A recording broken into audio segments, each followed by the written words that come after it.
Right. Hello everyone.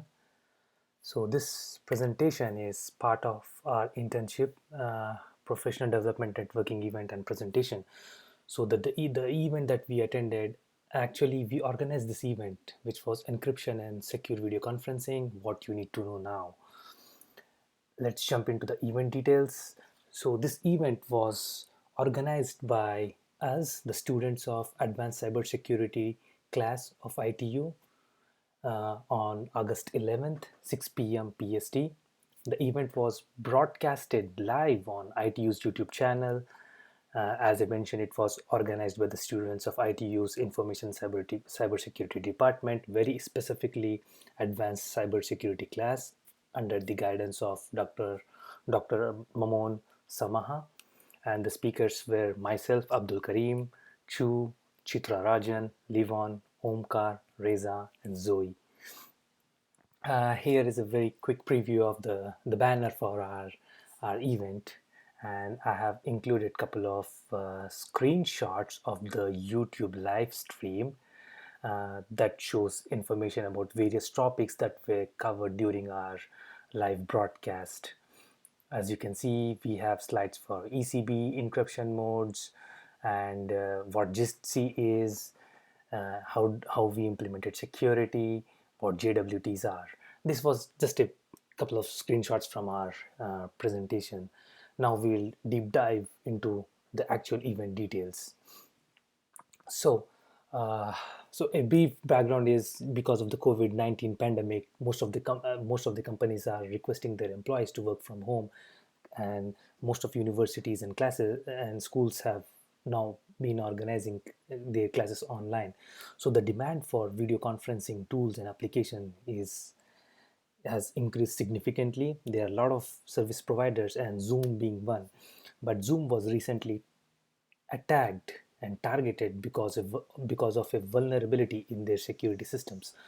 So our presentation primarily focuses on what vulnerability Zoom had and how a good video conferencing platform can avoid those vulnerabilities by implementing and deploying strong encryption modes. And as part of the presentation, we explored in detail about the different types of encryptions that are involved: symmetric encryption, asymmetric encryption, different types of encryption modes they can be used. We also did a lot of hands-on using Python programming language, and then we use these encryption modes uh, for our own video conferencing tool, which we built on top of Jitsi.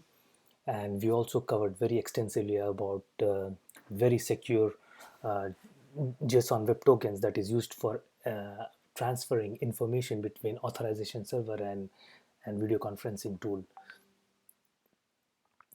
And speaking about who were audiences, our audiences were industry leaders. We had CEO of Cable Labs, Phil McKinney, and we had our own president, President Yao, ITU's President Yao, and we had cybersecurity professionals as well as a lot of folks who were interested in knowing what were the vulnerabilities in Zoom platform and how those vulnerabilities can be avoided. So it was a hardcore cybersecurity audience uh, for our event.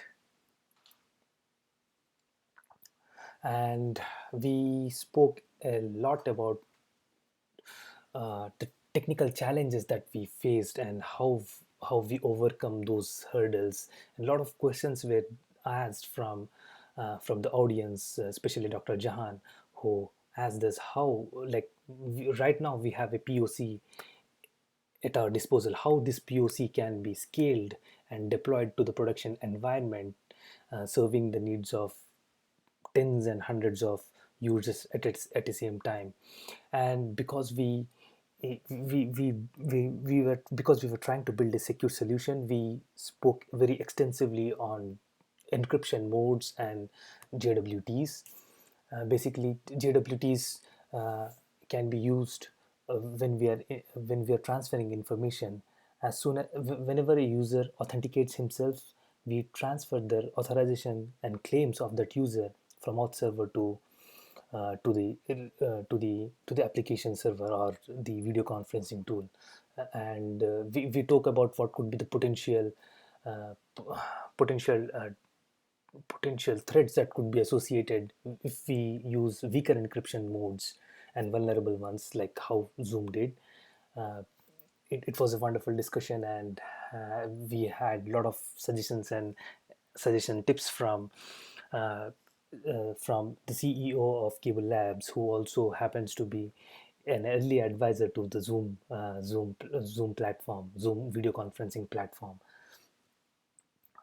And speaking about the networking, uh, my experience, like I at least I was in our team. I was one of the person who was delivering, who was contributing to this event, which was broadcasted live to to a very broad audience. So I had to make sure that my research is complete, and answer I am able to take questions from the audience.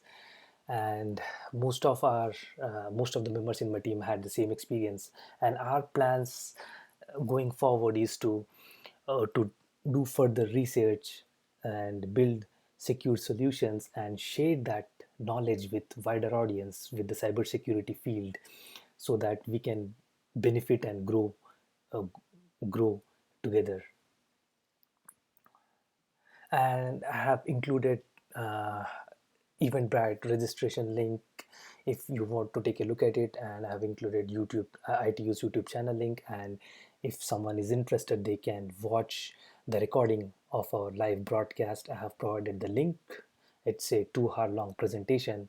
I'm pretty sure that you'd love to go through it, and we are still accepting questions if at all you have any questions.